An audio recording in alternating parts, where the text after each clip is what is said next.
ಗೋಧಿ ಇನ್ಫ್ಯಾಕ್ಟ್ ಇಡೀ ಭೂಮಂಡಲ ಮೇಲೆ ಬೆಳೆಯಲಿಲ್ಲ ಅಂದರೆ ನನಗೆ ಖುಷಿ ಆಗತ್ತೆ, ಅಷ್ಟು ಕೆಟ್ಟದ್ದದು. ಟೊಮೊಟೊ ಜ್ಯೂಸ್ ಆ ಪೇಸ್ಟನ್ನು ಹಚ್ಕೊಳ್ರಿ ಅಂತಾನು ಹೇಳ್ತೀನಿ. ಈ ಡಾಕ್ಟರ್ಗಳು ಮಾಡ್ತಾ ಇರೋ ದೊಡ್ಡ ಅನಾಹುತ, ಗಟ್ ಮೈಕ್ರೋಬ್ಸಮ್ನ ನಾವು ವೃದ್ಧಿ ಮಾಡೋದು ಬಿಟ್ಟು ಅವ್ರು ಮಾಡೋ ಪ್ರತಿಯೊಂದು ಕೆಲಸ ಸಾಯಿಸ್ತಾ ಬರ್ತಾ ಇದ್ದೀವಿ. ತಲೆ ನೋವಿಗೂ ತಲೆ ಸುತ್ತಿಗೂ ತುಂಬ ವ್ಯತ್ಯಾಸ ಇದೆ. ಗೋಧಿ ನಿಲ್ಸಿದ್ರೆ ಅರ್ಧಕ್ಕರ್ಧ ಸೆಲಿಯಾಕ್ ಪ್ರಾಬ್ಲಮ್ಸ್ ಕಮ್ಮಿ ಆಗ್ತವೆ. ನೀವು ನೋಡ್ತಾ ಇದ್ದೀರಾ M2 ಹೆಲ್ತ್, ನಾನು ರಕ್ಷಾ. ಇವತ್ತಿನ ಪ್ರಶ್ನೋತ್ತರ ಸೆಷನ್ಗೆ ನಿಮ್ಮೆಲ್ಲರಿಗೂ ಸ್ವಾಗತ. ಸಾಕಷ್ಟು ಪ್ರಶ್ನೆಗಳನ್ನ ನೀವು ಕೇಳಿದ್ರಿ. ಕಳೆದ ಎಪಿಸೋಡ್ ನಲ್ಲಿ ನಮಗೆ ಬಂದಂತಹ ರೆಸ್ಪಾನ್ಸ್ ಬಹಳ ಅದ್ಭುತವಾದ ರೆಸ್ಪಾನ್ಸ್ ಬಂತು. ಡಾಕ್ಟರ್ ಖಾದರ್ ಅವರ ಬಳಿ ಮತ್ತಷ್ಟು ಪ್ರಶ್ನೆಗಳನ್ನ ನೀವು ಕೇಳಿದ್ದೀರಾ, ಪ್ರಶ್ನೆಗಳನ್ನ ಕಾಮೆಂಟ್ ಮಾಡಿ ತಿಳಿಸಿದ್ದೀರಾ. ಇವತ್ತು ಕೂಡ ನಿಮ್ಮ ಪ್ರಶ್ನೆಗಳಿಗೆ ಉತ್ತರಿಸೋದಕ್ಕೆ ನಮ್ಮ ಜೊತೆ ಇದ್ದಾರೆ ಸ್ವತಂತ್ರ ವಿಜ್ಞಾನಿ, ಪದ್ಮಶ್ರೀ ಪುರಸ್ಕೃತ, the millet man of India doctor Khader ಅವರು. ಸರ್ ನಮಸ್ಕಾರ. ನಮಸ್ತೆ. ಸ್ವಾಗತ ಸರ್. ನಮಸ್ಕಾರ ಅಮ್ಮ. ಸಾಕಷ್ಟು ಪ್ರಶ್ನೆಗಳು ಬಂತು ಸರ್ ಕಳೆದ ಎಪಿಸೋಡ್ ನ ನಂತರ. ಬೇರೆ ಬೇರೆ ರೀತಿಯಾದಂತಹ ಸಮಸ್ಯೆಗಳು, ಅದಕ್ಕೆ ಡಾಕ್ಟರ್ ಹತ್ರ ನಮಗೆ ಪರಿಹಾರ ಬೇಕು ಅಂತ ಸಾಕಷ್ಟು ಜನ ಪ್ರಶ್ನೆಗಳನ್ನ ಕಳಿಸಿದ್ದಾರೆ. ಮೊದಲನೇದಾಗಿ ಈ ಆಂಗ್ಸೈಟಿ ವಿಚಾರವಾಗಿ ತುಂಬಾ ಪ್ರಶ್ನೆಗಳು ಬಂದಿತ್ತು. ಇತ್ತೀಚಿನ ದಿನಗಳಲ್ಲಿ ಸಾಕಷ್ಟು ಜನಕ್ಕೆ ಆಂಗ್ಸೈಟಿ ಕಾಡ್ತಾ ಇದೆ, ಅದಕ್ಕೆ ನಾವು ಯಾವ ರೀತಿ ಪರಿಹಾರ ಕಂಡುಕೋಬೇಕು ಅಂತ. ಮೂಲಭೂತವಾಗಿ ನಮ್ಮ ಈ ಆತಂಕ, ಮನಸ್ಸಿಗೆ ಆತಂಕ, ತುಂಬಾ ಜನ ದೇ ಆರ್ ಬ್ರೇಕಿಂಗ್ ಡೌನ್ ಅಂತಾರೆ. ಅಂದ್ರೆ ಜಸ್ಟ್ ಆಂಗ್ಸೈಟಿ ಅಲ್ಲ, ಅದು ಅತಿರೇಕಕ್ಕೆ ಹೋದಾಗ ದೇ ಬ್ರೇಕ್ ಡೌನ್, ಅಂದ್ರೆ ಹುಚ್ಚುರಾಗುವಂತ ತನಕ, ಅಂದ್ರೆ ನಾನು ಯಾರು ನೀನ್ ಯಾರು ಎಲ್ಲೋ ಕಳೆದೋಗಿದ್ದೀವಿ ಅಷ್ಟು ತನಕನೂ ಈ ಆಂಗ್ಸೈಟಿ ಕ್ಯಾನ್ ಕಾಸ್ ಡ್ಯಾಮೇಜ್ ಅಂತ. ಮೂಲಭೂತವಾಗಿ ನಮ್ಮ ಹೊಟ್ಟೆಯಲ್ಲಿ ಗಟ್ ಮೈಕ್ರೋಬ್ಸ್ ಅನ್ನ ನಾವು ನಾಶ ಮಾಡ್ಕೊಂಡು ಬರ್ತಾ ಇದ್ವಿ. ಆ ಹೊಟ್ಟೆ, ನಾವು ಅಂಬಲಿ ಬಗ್ಗೆ ಮಾತಾಡಿದ್ವಿ, ಹೌ ಟು ರೀಸ್ಟೋರ್ ಅಂತ.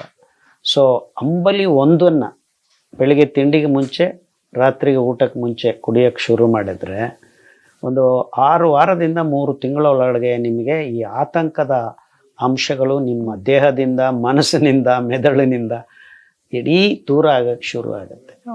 ಅಷ್ಟು ಶಕ್ತಿ ಸಿರಿಧಾನ್ಯದ ಅಂಬಲಿ ಇದೆ. ಅಂಬಲಿನೇ ನಮಗೆ ಆಕ್ಚುಲಿ ಮೆದುಳಿನಲ್ಲಿ ತೊಂದರೆ ಅಂತ ಅನಿಸುತ್ತೆ, ಯೋಚನೆಗಳು, ಆತಂಕ, ಭಯ ಎಲ್ಲ ಇಲ್ಲಿ ನಿಮಗೆ ಭಾಸ ಆಗತ್ತೆ, ಬಟ್ ಕಂಟ್ರೋಲ್ ಇರೋದಿಲ್ಲಿ.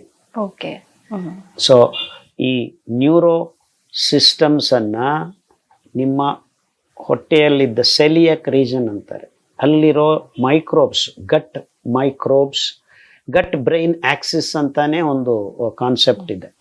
ಸೊ ಈ ಅದ್ಭುತವಾದ ಕನೆಕ್ಷನ್ ನಾವು ಕೊಂದು ಹಾಕಿದ್ದೀವಿ, ತೆಗೆದುಬಿಟ್ಟಿದ್ವಿ. And this is the sad story of human race.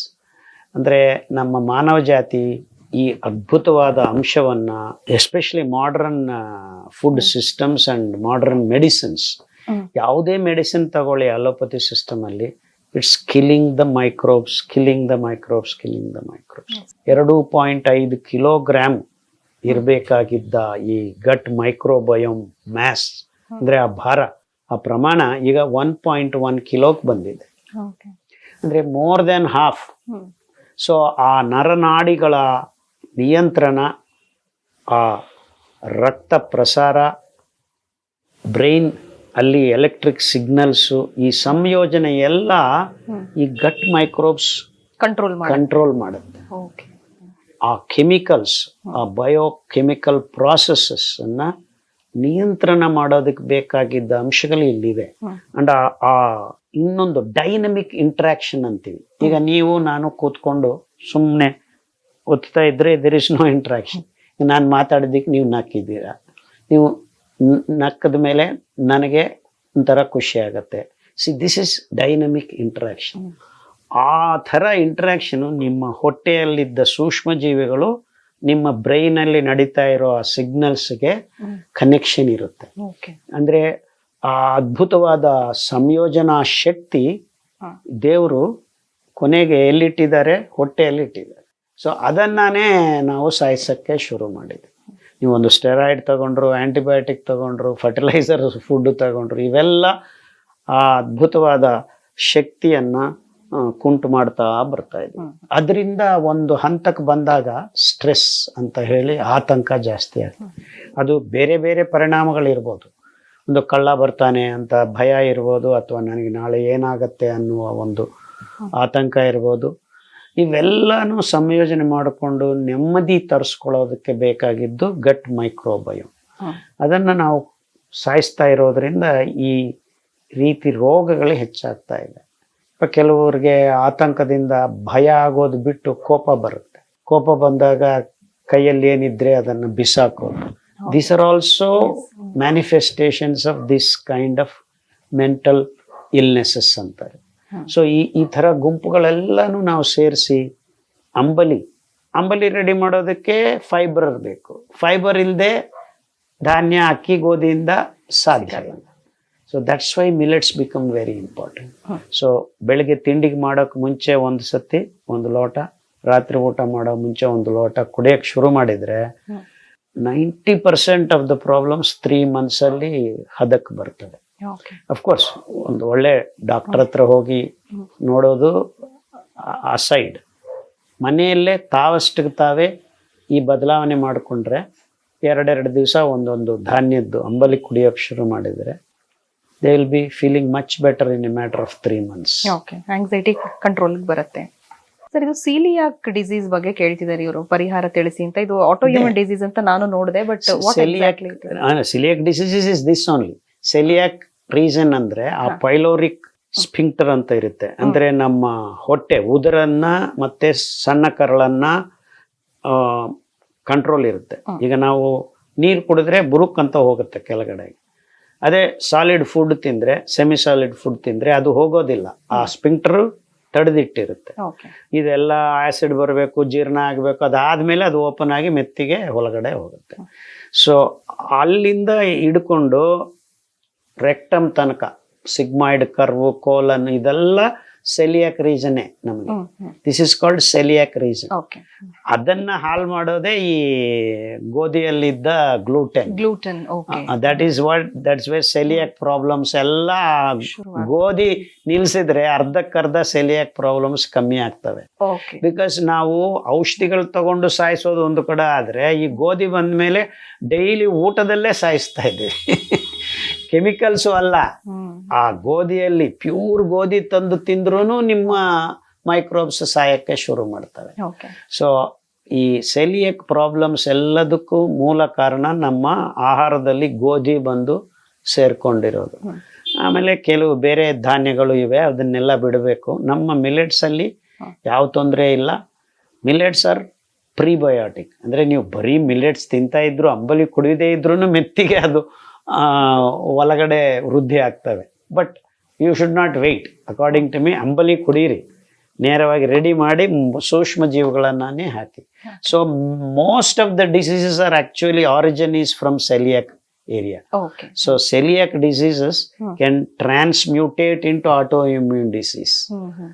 ಈ ಗ್ಯಾಸ್ಟ್ರಿಕ್ ಪ್ರಾಬ್ಲಮ್, IBS, ಕ್ರಾನ್ಸ್, ಇವೆಲ್ಲ ಸೆಲಿಯಾಕ್ ಪ್ರಾಬ್ಲಮ್ಸ್. ಸೊ ಅವಕ್ಕೆಲ್ಲ ನಮ್ಮ ಬುಕ್ಕಲ್ಲಿ ಆಕ್ಚುಲಿ ಪ್ರೋಟೋಕಾಲ್ಸ್ ಇವೆ. ಮೇನ್ ಮೂಲ ಅಂಬಲಿ. ಸರಿ, ಬ್ರೋಕನ್ ವೀಟ್ ಒಳ್ಳೇದು ಅಂತಾರೆ. ಯಾವ ವೀಟು ಒಳ್ಳೇದಲ್ಲ. ಅದನ್ನ ಪಾರ್ಟ್ ಆಫ್ ಡಯಟ್ ಮಾಡ್ಕೊಂಡು ಇದೆಲ್ಲ ಕಾರ್ಪೊರೇಟ್ ಫುಡ್ ಕಲ್ಚರ್. ಗೋಧಿ ಇನ್ಫ್ಯಾಕ್ಟ್ ಇಡೀ ಭೂಮಂಡಲ ಮೇಲೆ ಬೆಳೆಯಲಿಲ್ಲ ಅಂದ್ರೆ ನನಗೆ ಖುಷಿ ಆಗತ್ತೆ, ಅಷ್ಟು ಕೆಟ್ಟದ್ದು. ಸರ್, ಮುಂದಿನ ಪ್ರಶ್ನೆ, ಕಣ್ಣಿನ ಬ್ಲರ್ನೆಸ್ಗೆ ಪರಿಹಾರ ಕೊಡಿ ಅಂತ ಕೇಳಿದ್ದಾರೆ. ಅದು ಕಣ್ಣಿನ ಬ್ಲರ್ನೆಸ್ 2-3 ತರ ಇರುತ್ತಮ್ಮ. ಕೆಲವು ನರಗಳು ಸರಿಯಾಗಿಲ್ಲದೆ, ಇಲ್ಲ ಅಂದ್ರೆ ನಮ್ಮ ಕಾರ್ನಿಯಾ ಅಂತ ಅದು ಬೀಳ್ತಾ ಇದ್ರೆ, ಅಥವಾ ಈಗ ಕ್ಯಾಟ್ರಾಕ್ಟ್ ಅಂದ್ರೆ ಆ ಲೆನ್ಸ್ ಮೇಲೆ ಏನೋ ಪದಾರ್ಥಗಳು ಕೂಡ್ಕೊಳ್ತಾ ಇದ್ರೆ, ಈ ತರ 3-4 ಕಾರಣಗಳಿದೆ. ಇನ್ನೊಂದು ಕಾರಣ ತುಂಬಾ ಜನಕ್ಕೆ ಗೊತ್ತಿಲ್ಲದೆ ಇರೋದು ಪ್ರೆಷರ್, IOP ಅಂತಾರೆ, ಇಂಟ್ರಾ ಆಕ್ಯುಲರ್ ಪ್ರೆಷರ್ ಅಂತ. ಸೊ ಈ 4 ಥರ ಕಾರಣಗಳಿರ್ತವೆ. ಲೆನ್ಸ್ ಮೇಲೆ ಏನಾದರೂ ಇದ್ದೇ ಅದನ್ನ ಕ್ಯಾಟ್ರಾಕ್ಟ್ ಆಪರೇಷನ್ ಮಾಡಿ, ಅಂದ್ರೆ ತುಂಬಾ ಜಾಸ್ತಿ ಆಗಿಲ್ಲ ಅಂದ್ರೆ ತೆಗೆದು ಬಿಡ್ಬೋದು. ಮೂಲಭೂತವಾಗಿ ನಮ್ಮ ಸಬ್ಬಕ್ಕಿ ಸೊಪ್ಪು ಕಷಾಯ ಮತ್ತು ತುಂಬಾ ಒಳ್ಳೆ ನಮ್ಮ ತುಳಸಿ ಕಷಾಯ ಮತ್ತೆ ಮೆಂತ್ಯ ಮತ್ತು ತುಂಬ ಒಳ್ಳೆ ಕಣ್ಣಿಗೆ ತೆಂಗಿನಕಾಯಿ ಹಾಲು, ಎಸ್ಪೆಷಲಿ ಸಮ್ಮರ್ ಬಂದಾಗ ಎಲ್ಲರೂ ತೆಂಗಿನಕಾಯಿ ಹಾಲು ಕುಡಿತಾ ಇದ್ರೆ ಆ ನರನಾಡಿಗಳೆಲ್ಲನೂ ಆ ಕೊಬ್ಬು, ಎಸ್ಪೆಷಲಿ ತೆಂಗಿನಕಾಯಿ ಹಾಲಲ್ಲಿದ್ದ ಕೊಬ್ಬು ನಮಗೆ ತುಂಬ ಸಹಾಯ ಮಾಡುತ್ತೆ. ಸೊ ಪುಸ್ತಕದಲ್ಲಿ ಕಣ್ಣಿನ ಸಮಸ್ಯೆ ಅಂತಾನೆ ಒಂದು ಪ್ರೋಟೋಕಾಲ್ ಇದೆ. ಓಕೆ. ಅದನ್ನ ಗಾಢವಾಗಿ ಓದಿ ಫಾಲೋ ಮಾಡ್ರಿ, ಕಣ್ಣಿನ ಸಮಸ್ಯೆಗಳು ಬರೋದಿಲ್ಲ. ಓಕೆ ಸರ್, ಹಾಗೆ ಇತ್ತೀಚಿನ ದಿನಗಳಲ್ಲಿ ಬಹಳಷ್ಟು ಜನಕ್ಕೆ ಬ್ಯಾಕ್ ಪೇನ್ ಮತ್ತೆ ಸೊಂಟ ನೋವು ಕಾಮನ್ ಆಗ್ಬಿಟ್ಟಿದೆ. ಸೊ ಅವರು ಬ್ಯಾಕ್ ಪೇನ್ ಮತ್ತೆ ಸೊಂಟ ನೋವಿಗೆ ಏನ್ ಮದ್ದು ಮಾಡಬಹುದು ಅಂತ ಕೇಳ್ತಿದ್ರು. ಅಂದ್ರೆ ಎಲ್ಲರ ಕೈಯಲ್ಲಿ ಈಸಿಯಾಗಿ ಮಾಡೋದು ನಡಿಗೆ. ಒಂದು 45 ನಿಮಿಷದಿಂದ 1 ಗಂಟೆ ನಡೆಯೋದು ಶುರು ಮಾಡಿದ್ರೆ ಸೊಂಟ ನೋವು ಇರೋದಿಲ್ಲ ಎಂತ ಅವ್ರಿಗಾದ್ರೂ. ನವಣೆ ಕೊರ್ಲೆ ತುಂಬಾ ಒಳ್ಳೆ ಆಹಾರ. And there is of course direct ಆಗಿ L4 L5 ಅಂತಾನೆ ಒಂದು ಪ್ರೋಟೋಕಾಲ್ ಇದೆ. ಅಂದ್ರೆ ಆಕ್ಸಿಡೆಂಟ್ ಆಗಿ ತೊಂದರೆ ಆಗಿದ್ರು, ಕೆಲವ್ರಿಗೆ ಅಲ್ಲಿ ಸಿಯಾಟಿಕಾ ಅಂತ ನರ್ವ್ಸ್ ಗೊಂದಲ ಆಗಿದ್ರು ಆ ಪ್ರೋಟೋಕಾಲ್ ಫಾಲೋ ಮಾಡೋದ್ರಿಂದ ವಾಸಿ ಮಾಡ್ಕೋಬಹುದು. ಓಕೆ. ಇನ್ನು ವೆರಿಕೋಸ್ ವೇನ್ಸ್ಗೆ ಯಾವ ಸಿರಿಧಾನ್ಯ ಬಳಸಬೇಕು, ಹೇಗೆ ಬಳಸಬೇಕು ಅಂತ? 5 ಸಿರಿಧಾನ್ಯನ್ನು ಬಳಸಬೇಕು. ಅದೊಂದು ಕ್ರಮ ಇದೆ ವ್ಯಾರಿಕೋಸ್ ವೀನ್ಸ್ ಅಂತ. ವ್ಯಾರಿಕೋಸ್ ವೀನ್ಸ್ಗೆ ಮುಖ್ಯವಾಗಿ ನೀವು ಟೊಮೊಟೊ ಜ್ಯೂಸು, ದೊಡ್ಡ ಮೆಣಸಿನಕಾಯಿ ಜ್ಯೂಸು, ತೊಂಡೆಕಾಯಿ ಜ್ಯೂಸು ಅತಿ ಮುಖ್ಯ. ಇದು ಆ ಟೊಮೊಟೊ ಅಲ್ಲಿ ಆ ಕೆಂಪು ಬಣ್ಣ ಇರುತ್ತಲ್ಲ, ಲೈಕೋಪಿನ್ ಅನ್ನೋದು ನಮ್ಮ ಸಿರಗಳಲ್ಲಿ ಆ ವ್ಯಾರಿಕೋಸ್ ವೀನ್ಸ್ ಅನ್ನ ಸಿರ ಅಂತೀವಿ ನಾವು. ಆ ಗೋಡೆಗಳ ಮೇಲೆ ಅಂಟುಕೊಂಡಿರೋ ಕಲ್ಮಶಗಳನ್ನ ಕರಗಿಸುವಂತ ಒಂದು ಗುಣ ಇರುತ್ತೆ ಅದಕ್ಕೆ. ಸೊ ನೀವು ಟೊಮೊಟೊ ಜ್ಯೂಸ್ ಕುಡೀರಿ. ಇನ್ಫ್ಯಾಕ್ಟ್ ಕೆಲವರಿಗೆ ಅತಿ ರೇಖ ಆಗಿದ್ದವ್ರಿಗೆ ನಾವು ಟೊಮೊಟೊ ಜ್ಯೂಸ್ ಆ ಪೇಸ್ಟನ್ನು ಹಚ್ಕೊಳ್ರಿ ಅಂತಾನು ಹೇಳ್ತೀವಿ. ಅಂಡ್ ವ್ಯಾರಿಕೋಸ್ ವೀನ್ಸ್ ಬಂದವರು ಗೋಡೆಗೆ ಕಾಲಿಟ್ಟು ರಾತ್ರಿ ಊಟ ಮಾಡೋ ಮುಂಚೆ ಕೆಳಗಡೆ L ಶೇಪಲ್ಲಿ ಮಲ್ಕೋಬೇಕು. 2 ಕಾಲು ಗೋಡೆ ಮೇಲೆ ಹಾಕಿ ತೊಡೆ ತನಕ ಫುಲ್. ಆ ಗುರುತ್ವಾಕರ್ಷಣೆ ಶಕ್ತಿ ಆ ಕರಗುತ್ತಾ ಇರುವ ಪದಾರ್ಥಗಳನ್ನ ತಂದು ಮೂತ್ರ ಕಡೆಗೆ ಅಥವಾ ಕಕ್ಕಸ್ ಕಡೆಗೆ ಅದನ್ನ ಸೇರಿಸುತ್ತವೆ. ಸೊ ಅದೊಂದು ವ್ಯಾಯಾಮ ಅತಿ ಮುಖ್ಯ. ಎವ್ರಿ ಒನ್ ವ್ಯಾರಿಕೋಸ್ ವೀನ್ಸ್ ಇರೋರೆಲ್ಲರೂ ಮೂಲಭೂತವಾಗಿ ವ್ಯಾರಿಕೋಸ್ ವೀನ್ಸ್ ಮುಂಚೆ ಕಾನ್ಸ್ಟೇಬಲ್ ರೋಗ ಅನ್ನೋರು. ಅಂದ್ರೆ ಯಾವಾಗ್ಲೂ ನಿಂತ್ಕೊಂಡು ಆ ವ್ಯಾರಿಕೋಸ್ ಹೆಂಗೆ ಫಾರ್ಮ್ ಆಗತ್ತೆ ಅಂದ್ರೆ ವೀನ್ಸ್ ಅಲ್ಲಿ ರಕ್ತ ಮೇಲೆ ಹೋಗ್ತಾ ಗುರುತ್ವಾಕರ್ಷಣ ಶಕ್ತಿ ಯಾವಾಗ್ಲೂ ಕೆಳಗಡೆ ಎಳ್ತಾ ಇರ್ತಾ ಇರುತ್ತೆ. ಆ ಪ್ರೆಷರ್ ಫೈಟಿಂಗ್ ಅಲ್ಲಿ ಸ್ಕೇಲಿಂಗ್ ಆಗುತ್ತೆ. ಅದು ರೀಸನ್ ವೈ ವ್ಯಾರಿಕೋಸ್ ವೀನ್ಸ್ ಹ್ಯಾಪನ್ಸ್. ಈಗ ಏನಾಗಿದೆ, ಗ್ಯಾಸ್ ಸ್ಟವ್ ಬಂದ ಮೇಲೆ ತುಂಬಾ ಜನ ಹೆಣ್ಮಕ್ಳು ಬೆಳಗ್ಗೆಯಿಂದ ರಾತ್ರಿ ತನಕ ನಿಂತ್ಕೊಂಡೇ ಅಡಿಗೆ ಮಾಡಿದ್ವಿ, ಚಪಾತಿ ಮಾಡೋದು ಇವೆಲ್ಲ. ಆದ್ರಿಂದಾನು ಈಗ ಹೆಣ್ಸರಲ್ಲಿ ಜಾಸ್ತಿ ಕಾಣಿಸುತ್ತೆ. ಸೊ ಮೂಲಭೂತವಾಗಿ ನೀವು ದಿವಸ 1 ಗಂಟೆ 1/4 ಗಂಟೆ ನಡೆದ್ರೆ ಈ ಪ್ರಾಬ್ಲಮ್ ಬರೋದಿಲ್ಲ. ಬಟ್ ಮೋಸ್ಟ್ ಆಫನ್ ನಮ್ಮ ದೇಶದಲ್ಲಿ ಹೆಂಗಸರು ಅಡಿಗೆ ಮನೆಯಲ್ಲಿ ಇರೋರು ತುಂಬಾ ಜನ ವಾಕಿಂಗ್ ಮಾಡೋದು ಅಪರೂಪ. ಅದು ಒಂದು ಅಭ್ಯಾಸ ಆಗ್ಬೇಕು, ಅದೊಂದು ಕಲ್ಚರ್ ಆಗ್ಬೇಕು ನಮ್ಗೆ. ಮುಂಚೆ ಅಟ್ಲೀಸ್ಟ್ ತರಕಾರಿ ತರೋದಕ್ಕೆ ಅಲ್ಲಿಕ್ಕೆ ಹೋಗ್ತಾ ಇದ್ದವರು, ಈಗ ಎಲ್ಲಾ ಸ್ಕೂಟರು ಎಲ್ಲ ಬೇರೆ ತರ ಆಗ್ಬಿಟ್ಟಿದೆ. ಸೊ ವಾಕಿಂಗ್ ಅನ್ನೋದು ಮರ್ತೋಗಿದ್ದಾರೆ. So walking is very very important for varicose ವೀನ್ಸ್. First ಅತಿರೇಕವಾಗಿದ್ದವ್ರು ನಡೆಯಕ್ ಆಗೋದಿಲ್ಲ, ಆಕ್ಚುಲಿ ತುಂಬಾ ನೋವುಗಳಿರುತ್ತೆ. ಸೊ ಈಗ ನಾನು ಹೇಳಿದ್ದು ಟ್ರಿಕ್ಸ್ ಅನ್ನ ಬಳಸಿ ಪುಸ್ತಕದಲ್ಲಿ ಪೂರ್ತಿ ಪ್ರೋಟೋಕಾಲ್ ಇದೆ. ಜ್ಯೂಸಸ್ ಕುಡಿಯೋದು, ಕಷಾಯ ಎಲ್ಲ ಬರೆದಿದ್ದೀವಿ. ತುಂಬಾ ಜನ, ಸಾವಿರಾರು ಜನ ವಾಸಿ ಮಾಡ್ಕೋತಾ ಇದ್ದಾರೆ ನಮ್ಮ ಕ್ಲಿನಿಕ್ ಅಲ್ಲಿ. ಸೊ ತುಂಬಾ ಈಸಿಯಾಗಿ ಹೊರಗಡೆ ಬರ್ಬೋದು. ಆದ್ರೆ ಏನಾಗತ್ತೆ, ಅಲೋಪತಿಯಲ್ಲಿ ಸಿಸ್ಟಮ್ ಅಲ್ಲಿ ಅದು ಹೆಚ್ಚಾದಾಗ ಪಂಪ್ ಹಿಡಿದು ಸೂಜಿ ಚುಚ್ಚಿ ಅದನ್ನ ಎಳೆಯೋದು ತುಂಬಾ ಹಿಂಸೆ ಆಗತ್ತೆ. ಸೊ ಇದು ತುಂಬಾ ಸರಳವಾದ ವಿಷಯ. ದೊಡ್ಡ ಮೆಣಸಿನ್ಕಾಯಿ ಕ್ಯಾಪ್ಸಿಕಮ್ ಅದರದ ಜ್ಯೂಸ್ 1 ವಾರ, ತೊಂಡೆಕಾಯಿ ಜ್ಯೂಸ್ 1 ವಾರ, ಈ 3 ವಾರ. ನಾನು ಹಸಿದು ಒಳ್ಳೇದಲ್ಲ. At the same time juice ಮಾಡಿದ್ಮೇಲೆ ಸ್ವಲ್ಪ ಸ್ಟೀಮ್ ಮಾಡಿರಿ ಅಥವಾ ಬಾಯ್ಲ್ಡ್ ವಾಟರ್ ಅಲ್ಲಿ ಈ ಲೋಟ ಅಲ್ಲಿ ಇಡ್ರಿ. ಸ್ವಲ್ಪ ಉಗುರು ಬೆಚ್ಚಗೆ ಏನಾದ್ರೂ ಸಿಸ್ಟ್ಸು ಅವು ಇವು ಇದ್ರೆ ತರಕಾರಿಯಲ್ಲಿ ಅವು ಒಳಗಡೆ ಹೋಗೋದು ಒಳ್ಳೇದಲ್ಲ. ಸೊ ಸ್ವಲ್ಪ ಸ್ಟೀಮ್ ಮಾಡಿದ್ರೆ ಅವೆಲ್ಲ ಸತ್ತೋಗ್ತವೆ. ಸೊ ಎಷ್ಟು ದಿನಕ್ಕೆ ಒಂದ್ಸಲ ಕುಡಿಬಹುದು ಸರ್ ಅದನ್ನ? 1 ವಾರ ಟೊಮೊಟೊ ಜ್ಯೂಸು, 1 ವಾರ ತೊಂಡೆಕಾಯಿ, 1 ವಾರ ಕ್ಯಾಪ್ಸಿಕಮ್. ಆ ತರ ಒಂದು 9 ವೀಕ್ಸ್ ಅಲ್ಲಿ ನಿಮ್ಗೆ ಬದಲಾವಣೆಗಳು ಶುರು ಆಗ್ತವೆ. 6 ಮಂತ್ಸ್ ಮಾಡಿದ್ರೆ ಯು ವಿಲ್ ಬಿ ಫೈನ್. ಅದು ಖಾಲಿ ಹೋಟೆಲ್ ಕುಡಿದ್ರೆ ಜಾಸ್ತಿ ಉಪಯೋಗ ಸಿಗುತ್ತೆ? ಊಟ ಮಾಡೋ ಮುಂಚೆ ಕುಡೀರಿ. ದಿನಕ್ಕೊಂದ್ಸತಿ ಕುಡಿದ್ರೆ ಸಾಕು. ಮಧ್ಯಾಹ್ನ ಆದ್ರೂ ಕುಡೀರಿ, ರಾತ್ರಿ ಆದ್ರೂ ಕುಡೀರಿ, ಬೆಳಗ್ಗೆ ಆದ್ರೂ ನಿಮ್ ಇಷ್ಟ, ಯಾವ್ದೋ ಒಂದು ಹೊತ್ತು. ಸರ್ ಮುಂದಿನ ಪ್ರಶ್ನೆ, ಸ್ವಲ್ಪ ಬಾಡಿ ಹೀಟ್ ಆದ್ರೂ ಕೂಡ ಉರಿ ಬರುತ್ತೆ, ಜೊತೆಗೆ ಗ್ಯಾಸ್ಟ್ರಿಕ್ ಇದೆ, ತುಂಬಾ ದಿನದಿಂದ ಈ ಸಮಸ್ಯೆಯಿಂದ ನಾನು ಬಳಲ್ತಾ ಇದ್ದೀನಿ, ಪ್ಲೀಸ್ ಪರಿಹಾರ ಕೊಡಿ. ಅಂಬಲಿ ಎಲ್ಲ ಡಿಟೋ ಅದೇ ಪ್ರಾಬ್ಲಮ್. ಬಟ್ ಇಮಿಡಿಯೇಟ್ ರಿಲೀಫ್ಗೆ ಮೆಂತ್ಯ ಕಾಳು ಸ್ವಲ್ಪ ಒಂದು ಅರ್ಧ ಗಂಟೆ ನೆನೆಸಿ ಜಜ್ಜಿಬಿಟ್ಟು ಕುದಿಸಿ ಫಿಲ್ಟರ್ ಮಾಡ್ಕೊಂಡು ಕುಡಿಯಕ್ಕೆ ಹೇಳ್ರಿ. ಒಂದು 3-4 ದಿವಸಕ್ಕೆ ಮೈ ಹಗುರ ಅನ್ಸುತ್ತೆ, ಬಟ್ ವಾಸಿ ಆಗಲ್ಲ. ಬಟ್ ಅಂಬಲಿ ಕುಡಿದ್ರೆ ಒಂದು 3 ತಿಂಗಳಲ್ಲಿ ಪೂರ್ತಿ ಕ್ಲಿಯರ್ ಆಗುತ್ತೆ. ಯಾವ ಅಂಬಲಿ ಬೇಕಾದ್ರೂ ಕುಡಿಬಹುದು ಅವರು? 2 ದಿವಸ 5 ಧಾನ್ಯ ಕುಡಿಲೇಬೇಕು. ಸರ್ ಆಗಾಗ ಕಾಣಿಸಿಕೊಳ್ಳುವ ತಲೆ ಸುತ್ತಿಗೆ ಏನು ಪರಿಹಾರ ಅಂತ? ಈಗ ಬಹಳಷ್ಟು ಜನಕ್ಕೆ ಈಗ ಅವಾಗವಾಗ ತಲೆ ಸುತ್ತು ಬರ್ತಾ ಇರುತ್ತೆ, ಯಾಕೆ ತಲೆ ಸುತ್ತು ಬರುತ್ತೆ? ಅದು ತುಂಬಾ ಕಾರಣಗಳಿದೆ. ಒಂದು, ರಕ್ತನಾಳಗಳು ಮೆದುಳಿನಲ್ಲಿ ಕೆಲವು ಬ್ಲಾಕ್ಸ್ ಇರ್ಬೋದು, ಗಟ್ಟಿಯಾಗಿ ಅಲ್ಲಿ ಒಡೆದು ಸರಿಯಾಗಿ ಅದನ್ನ ತೆಗಿಯಕ್ಕಾಗದೆ ಇರೋದ್ರಿಂದಾನು ಬರ್ಬೋದು. 2, ಹೊಟ್ಟೆ ಸರಿಯಾಗಿಲ್ದೇ ಇರೋವಾಗ್ಲೂ ಬರುತ್ತೆ. ಗ್ಯಾಸ್ ಹೆಚ್ಚಾದಾಗಲೂ ತಲೆ ಸುತ್ತು ಬರುತ್ತೆ. ತುಂಬಾ ಜನಕ್ಕೆ ಬಿಸಿಲು ಕಾಲ ಇಂದ ಚಳಿಗಾಲಕ್ಕೆ ಹೋಗುವಾಗ, ಚಳಿಗಾಲದಿಂದ ಬಿಸಿಲು ಕಾಲಕ್ಕೆ ಹೋಗುವಾಗ ಡಿಹೈಡ್ರೇಷನ್ ಇಂದ ಬರುತ್ತೆ.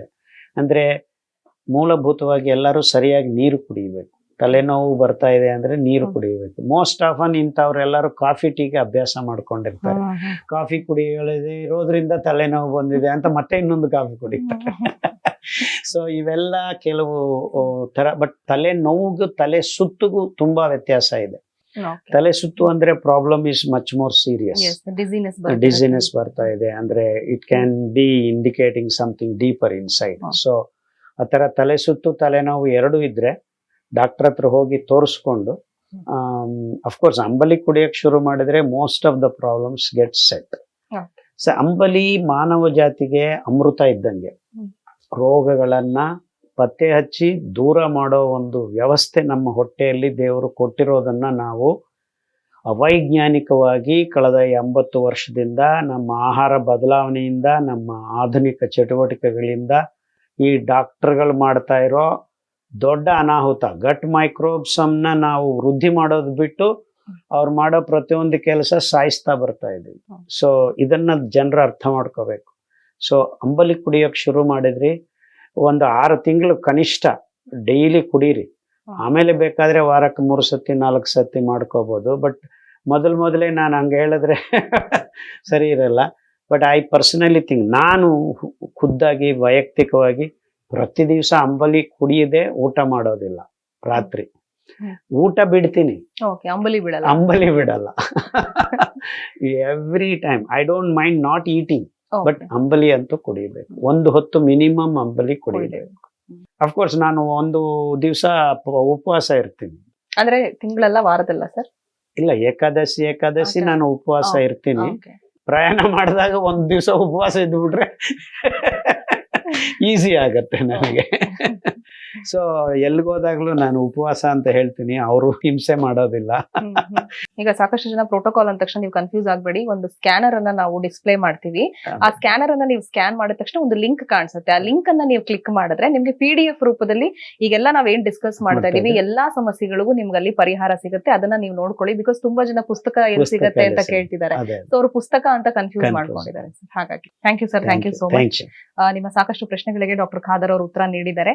ಮತ್ತಷ್ಟು ಪ್ರಶ್ನೆಗಳು ನಿಮ್ಮಲ್ಲಿ ಇರಬಹುದು.